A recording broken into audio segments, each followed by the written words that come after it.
Hi అండి, నమస్తే. GDC women Wanaparthy, department of political science. My name is L Pushpa. BA third year సంబంధించిన topic John Locke 1632 నుంచి 1704 వరకు. John Locke పరిచయం. Lock పరిచయం సమకాలీన యూరప్ రాజకీయాల్లో సామాజిక ఒడంబడిక సిద్ధాంత భాగాల్లోని జాన్ లాక్ ప్రజాస్వామ్యవాదిగా ప్రసిద్ధి చెందాడు.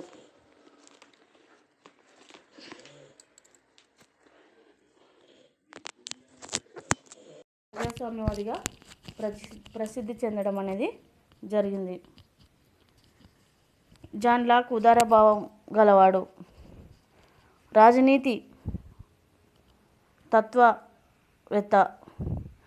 ఆధునిక రాజనీతి తత్వ విచారంలో ఇతడు తనకంటూ విశిష్ట స్థానాన్ని రూపొందించడం అనేది జరిగింది. ఇతనికి తాత్విక విచారణ, ప్రజాస్వామ్య భావాలు, ప్రభుత్వ పరిరక్షణ గట్టి పునాదులు వేశాడు. జాన్ లాక్ ఆగస్టు 29, క్రీస్తు శకం 1632లోని ఉత్తర సామర్సైట్లో రింగ్టన్ గ్రామంలో మధ్యతరగతి కుటుంబంలో జన్మించాడు. ఇతని తండ్రి న్యాయవాది. ప్యూరిటన్ భావాలు కల అంగ్లికన్ అంతర్యుద్ధంలో పార్లమెంటు తరపున పోరాడాడు. ఇతడు వెస్ట్మినిస్టర్ పాఠశాలలో చేరాడు. 1632లో ఆక్స్ఫర్డ్ క్రిస్టియన్ విశ్వవిద్యాలయంలో ఉన్నత విద్య కోసం చేరాడు. విశ్వవిద్యాలయంలో నెలకొన్న సంకుచిత వాతావరణం లోపించిన క్రమశిక్షణ జాన్ లాక్ ఏమాత్రం నచ్చలేదు. 1668లోని ఎంఏ పట్టాను సాధించి ఆక్స్ఫర్డ్ విశ్వవిద్యాలయంలో ఉపన్యాసకులుగా చేరాడు. కానీ విశ్వవిద్యాలయ అధ్యాపక వృత్తిలోని అతడికి ఆసక్తి కనపరచలేదు. ఈ వృత్తికి స్వస్తి చెప్పి వైద్య విద్యను అభ్యసించడం ప్రారంభించాడు. ప్రఖ్యాత భౌతిక తత్వవేత్త అయిన డేవిడ్ థామస్కు సహాయకుడిగా పనిచేశాడు. చారిత్రక పరిణామాలు చూసుకున్నట్లయితే యూరప్లోని రాజకీయ పరిణామాల ప్రజాస్వామ్య ప్రభుత్వాల రూపకల్పనకు జాన్ లాక్ ఎంతగానో ప్రభావితం చేశాడు. అతడు థామస్ హాబ్స్ ప్రతిపాదించినట్లుగా నిరపేక్ష నియంతృత్వ అధికారాన్ని నిశ్చితంగా విమర్శించాడు. అంటే హాబ్స్ చెప్పిన నిరంకుశ సార్వభౌమ అధికారాన్ని విమర్శించాడు. రాజ్య వ్యవస్థకు ప్రజలకు పాలితులకు మధ్య సత్సంబంధం ఉండాలని, తద్వారా పౌర ప్రభుత్వం స్థాపించడానికి అవకాశం ఉంటుందని అభిప్రాయపడ్డాడు. 1688లోని రక్తరహిత విప్లవం ఫలితంగా రెండవ జేమ్స్ చక్రవర్తి ఇంగ్లాండ్ నుంచి పారిపోయాడు. విలియం ఆఫ్ ఆరెంజ్ రాకుమారుడైన మేరీ బ్రిటిష్ సామ్రాజ్యాన్ని పాలకుడిగా ఆహ్వానించడం జరిగింది. జాన్ లాక్ విచారణ కమిషనర్గా ఉన్నత పదవిలో పొందడం అనేది జరిగింది. 1700లోనే ఆయన అనారోగ్యంతో రాజీనామా చేశాడు. సమకాలీన ఆందోళనలో లాక్ క్రియాశీలమైన పాత్ర నిర్వహించాడు. రాజకీయాలను విశ్లేషించడంలోని ఆయన నిర్వచించిన పదవులు అనుభవం కూడా ఎంతగానో తోడ్పడింది. 1704లోని మరణించడం అనేది జరిగింది.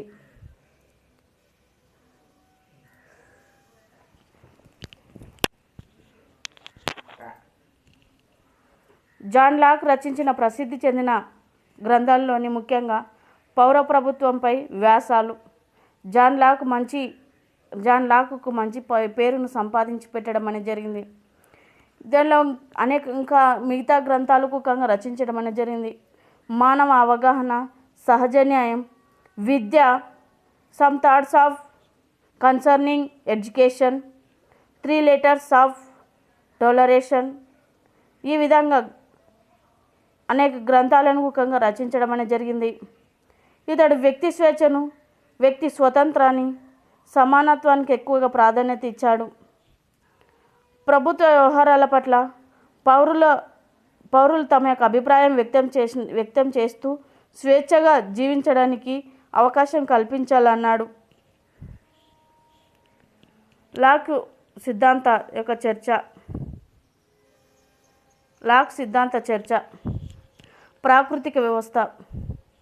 జాన్ లాక్ పరిమిత ప్రభుత్వాన్ని ప్రతిపాదించడమే కాకుండా రాజ్య వ్యవస్థలో ప్రజల భాగస్వామ్యం ఉండాలని, పరిమిత ప్రజాస్వామ్యాన్ని ప్రోత్సహించడమే కాకుండా ప్రజల భాగస్వామ్యం ఉండాలని నొక్కి చెప్పాడు.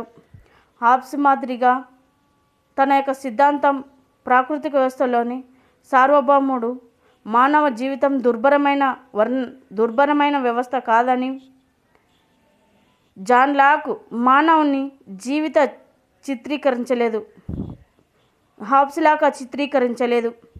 లాక్ అభిప్రాయంలోని మానవ జీవితం శాంతియుతమైన, వ్యక్తిగతంగా మానవుడు మంచివాడని, సంఘంలోని ప్రజల మధ్య సహకారంతో ప్రజలు స్వేచ్ఛాతత్వంతో శాంతియుతంగా జీవించారని అభిప్రాయపడ్డాడు. అంటే మానవుడు సహజంగా మంచివాడే, సంఘంలోని మంచి జీవన విధానం, ఒకరికొకరు సహాయ సహకారాలు అందించుకుంటూ మంచి జీవన విధానం గడపాడని హాబ్స్ యొక్క అభిప్రాయం. ఇతని దృష్టిలో హేతువు, న్యాయం, సహజ న్యాయం గుర్తించి సహజ హక్కుల సిద్ధాంతాన్ని కూడా రూపొందించాడు.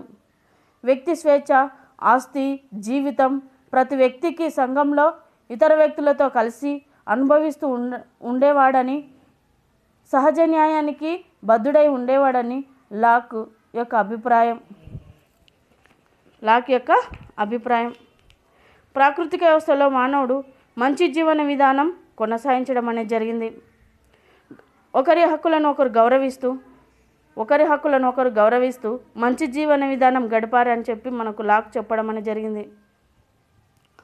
ప్రజల ధన, మాన, ప్రాణ హక్కులను గౌరవిస్తూ జీవించేవారు. ఇతని అభిప్రాయం ప్రకారం హేతువు, విచక్షణ జ్ఞానం ఒకే విధంగా గుర్తించకపోవడం వల్ల నిష్పక్షపాతంగా, నిస్వార్థంగా అమలు చేయలేకపోవడం వల్ల ఏర్పడిన అరాచక పరిస్థితులను తొలగించడానికి పౌర ప్రభుత్వం ఏకైక సాధనమని భావించాడు. లాక్ అభిప్రాయంలో ప్రాకృతిక వ్యవస్థలో సామాజిక జీవనం కేవలం నైతికమైనది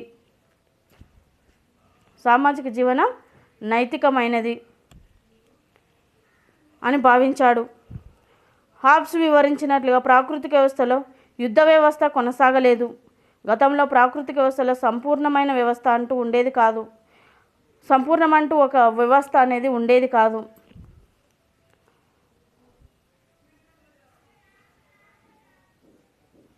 సమాజంలోని మంచి జీవన విధానం కోసం ఏర్పాటు చేయడం కోసము స్వార్థము, ద్వేషము, అంటే మానవునికి ఎప్పుడైతే వ్యక్తిగత ప్రాపర్టీ పెరుగుతూ ఉందో అప్పుడు స్వార్థము, ద్వేషము వాటి స్థానంలో వచ్చి ఉండడం వల్ల, సహజ ఆస్తి హక్కును కూడా సహజంగా ఉండడం వల్ల, రాజ్యంలో నిర్దిష్టమైన చట్టాలు లేకపోవడం వల్ల పరస్పరం విభేదాలకు తప్పలేదు.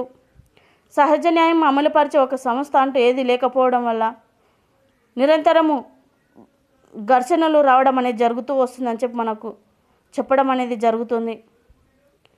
నెక్స్ట్ వచ్చేసి మనకు మానవ స్వభావం.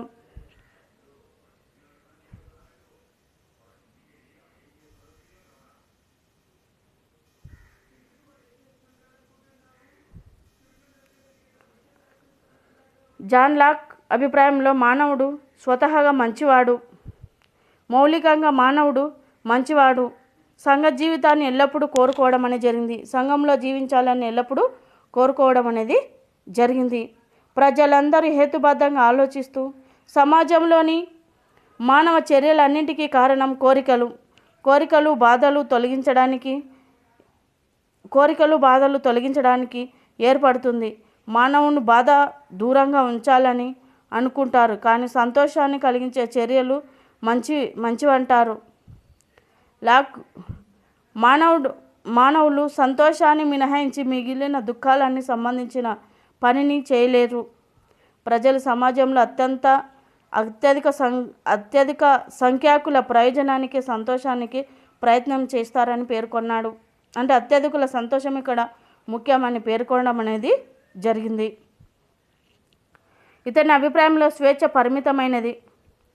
ఇది సహజ న్యాయంపై ఆధారపడి ఉండడం అనేది జరిగింది. వ్యక్తి ఆస్తి ఎల్లప్పుడూ సహజ న్యాయంపైన వ్యక్తి యొక్క ఆస్తి ఎప్పుడు సహజ న్యాయంపైన ఆధారపడి ఉండటం వల్ల ప్రజలు ఇబ్బందికి గురై ఫలితాలను పొందలేకపోయారని లాక్ యొక్క అభిప్రాయం.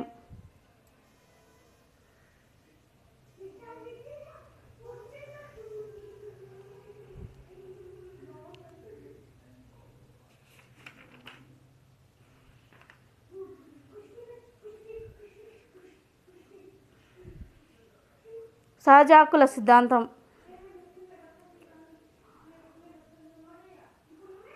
ప్రాకృతిక వ్యవస్థలో ఉన్న కొన్ని నిర్దిష్టమైన సామాజిక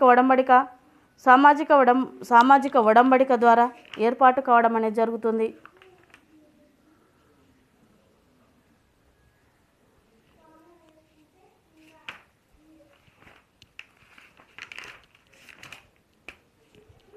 అదేంటంటే సామాజిక ఒడంబడిక, ప్రభుత్వ ఒడంబడిక, సార్వభౌమాధికారం, వ్యక్తి స్వేచ్ఛ,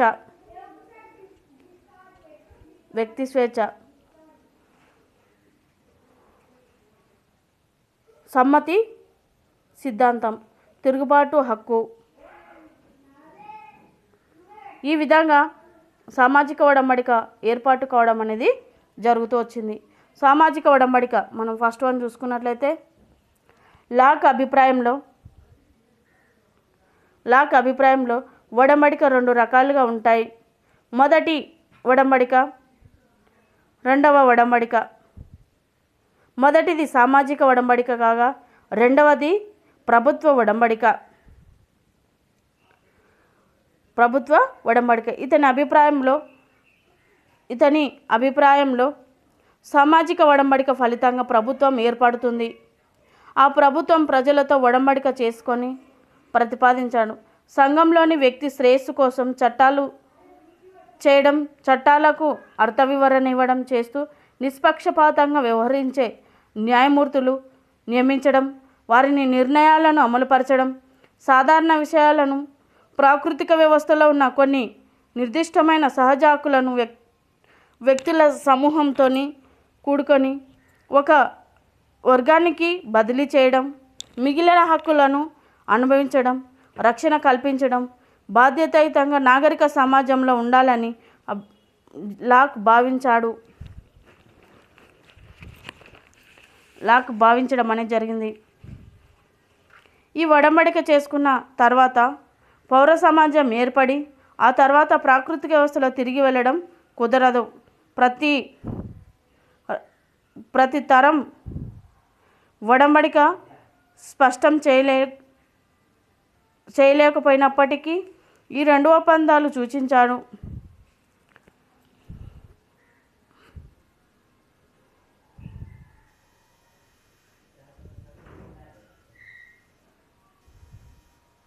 నెక్స్ట్ వచ్చేసి ప్రభుత్వ ఒడంబడిక. జాన్ లాక్ ప్రభుత్వ ఒడంబడికను రూపొందించాడు.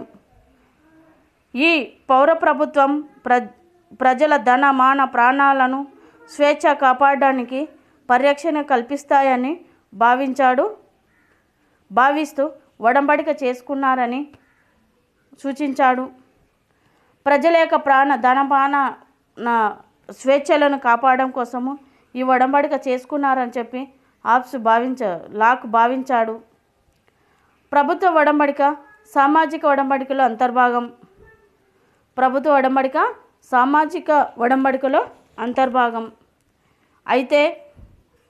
అంతేకాకుండా సామాజిక ఒడంబడికకు ప్రభుత్వ ఒడంబడికకు మధ్య బాధ్యత వహిస్తూ ప్రజల సమ్మతి, ప్రజల హక్కుల పరిరక్షిస్తూ పరిపాలనను చేయాలని అభిప్రాయపడ్డాడు. జాన్ లాక్ ప్రభుత్వ అధికారాలు పరిమితం చేస్తూ ప్రజలకు కొన్ని నిర్దిష్టమైన పద్ధతుల్లోని ప్రభుత్వాన్ని రద్దుపరిచి మరొక ప్రభుత్వాన్ని ఏర్పాటు చేసుకునే అవకాశం ఇచ్చాడు.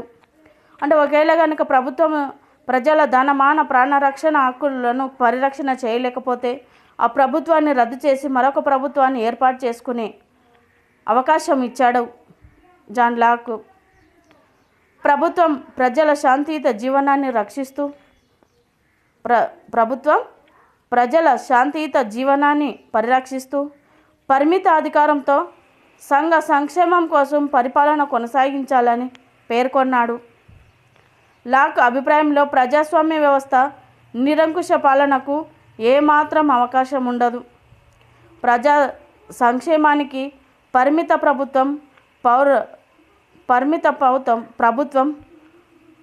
ప్రభుత్వమే పేరుతో పౌర ప్రభుత్వం అనే పేరుతో రూపొందించాడు.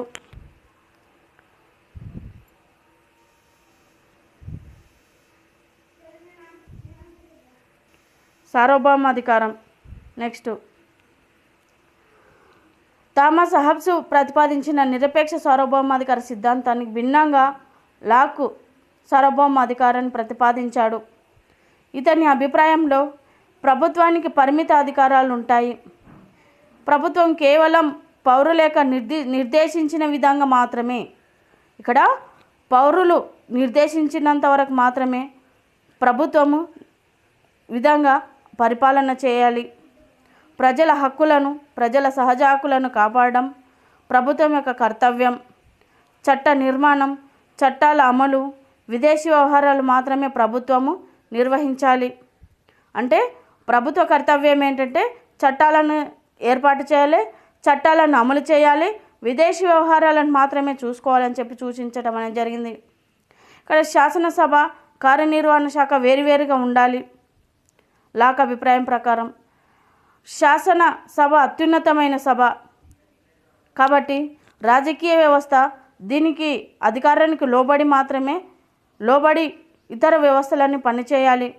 ప్రజా సంక్షేమం కోసం ప్రజల సమ్మతితో ప్రజాభిప్రాయం ప్రకారం, ప్రజల సమ్మతి అంటే ప్రజాభిప్రాయం ప్రకారం, ప్రజలందరూ ఒప్పందం ప్రకారం చేసిన శాసనాలు మాత్రమే కార్యనిర్వహణ శాఖ అమలుపరచాలి. శాసనశాఖ, కార్యనిర్వాహక శాఖ స్వతంత్ర శాఖలుగా కాబట్టి వాటిని ప్రత్యేక స్థానం ఉండాలని లాక్ భావించడం అనేది జరిగింది.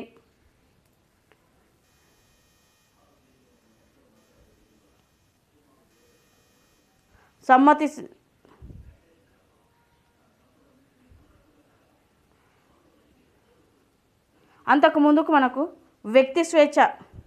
జాన్ లాక్ వ్యక్తి స్వేచ్ఛావాదానికి మూలపురుషుడు.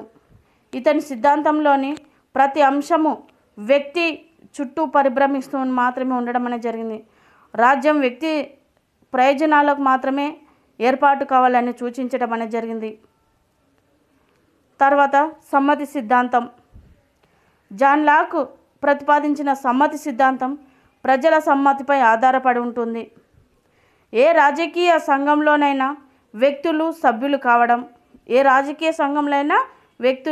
సభ్యులుగా కావడం అతని సమ్మతిపైన మాత్రమే ఆధారపడి ఉంటుందని లాక్ భావించాడు.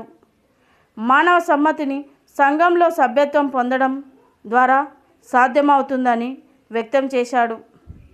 ఏ పరిస్థితుల్లోనూ వ్యవస్థలోనూ స్వేచ్ఛను పొందాలని కోరుకున్నాడు. కానీ ప్రభుత్వం కొన్ని కారణాల వల్ల రద్దుపరచవచ్చు, దానికి బద్ధుడు కావాల్సిన అవసరం లేదని లాక్ అభిప్రాయం. నెక్స్ట్ వచ్చేసి తిరుగుబాటు హక్కు. జాన్ లాక్ ప్రజలకు తిరుగుబాటు హక్కును కూడా కల్పించాడు.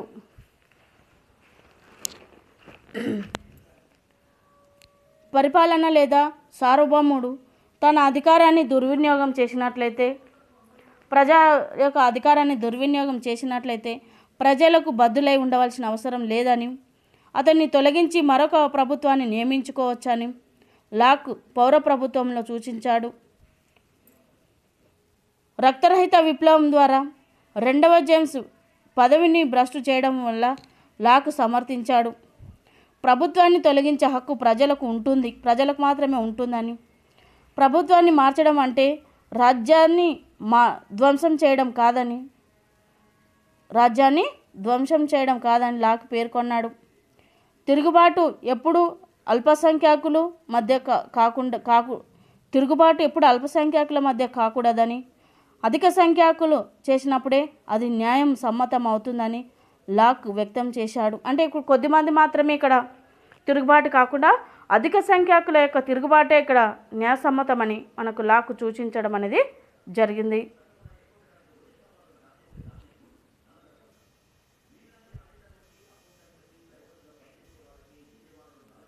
లాక్ సిద్ధాంత విమర్శ. జాన్ లాక్ సిద్ధాంతంలో కొన్ని అవకతవకలు ఉన్నాయని విమర్శకులు భావించారు. ఇతడు ఆస్తి హక్కును ఇచ్చిన నిర్వచనం సుఖంగా లేదని, న్యాయానికి ఆస్తి అసమానతలకు గల సంబంధాన్ని ఇతడు విభేదించలేదని చెప్పారు విమర్శకులు. లాక్ ప్రతిపాదించిన న్యాయసమ్మత సార్వభౌమాధికారానికి విపులంగా స్పష్టం లేదని భావించారు. జాన్ లాక్ తన సిద్ధాంతాన్ని శాస్త్రీయ దృక్పథంలో రూపొందించలేకపోయాడని, సామాన్య వివేకానికి ఎక్కువగా ప్రాముఖ్యత ఇచ్చాడని విమర్శించారు. లాక్ సిద్ధాంతం సమాజాన్ని రూపొందిస్తూ మరొక వైపు వ్యక్తి తన సహజ హక్కులతో జీవిస్తాడు. ఈ రెండింటి మధ్య సమన్వయం సాధ్యం కాదని విమర్శించారు. వ్యక్తి స్వేచ్ఛ సమాజానికి పరిమితమైతే సమాజం ప్రభుత్వం అదుపు చేస్తూ, కానీ ఈ సిద్ధాంతం ఆచరణ సాధ్యం కాదని విమర్శకులు భావించారు. లాక్ సిద్ధాంత ప్రాధాన్యత.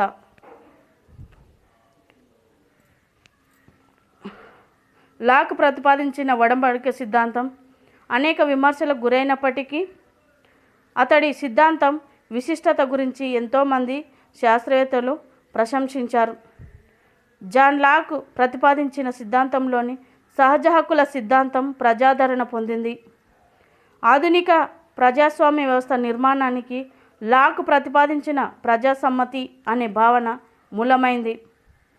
లాక్ తత్వవేత్త సమాజానికి ప్రభుత్వానికి గల వ్యత్యాసాలు తెలియజేశాడు. ప్రభుత్వ అధికారాలు ఏర్పాటుకు లాక్ సూచించిన అత్యంత ప్రధాన అంశం అధికారాల ఏర్పాటులను ఫ్రెంచి తత్వవేత్త మాంటెస్క్యూ తన అధికార విభజన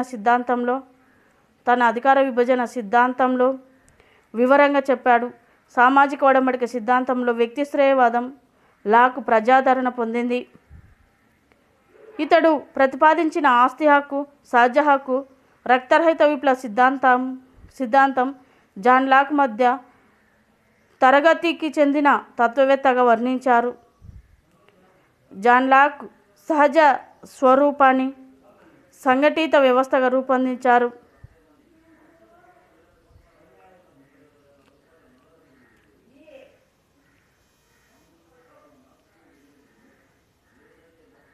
ఇంతటితో సమాప్తం.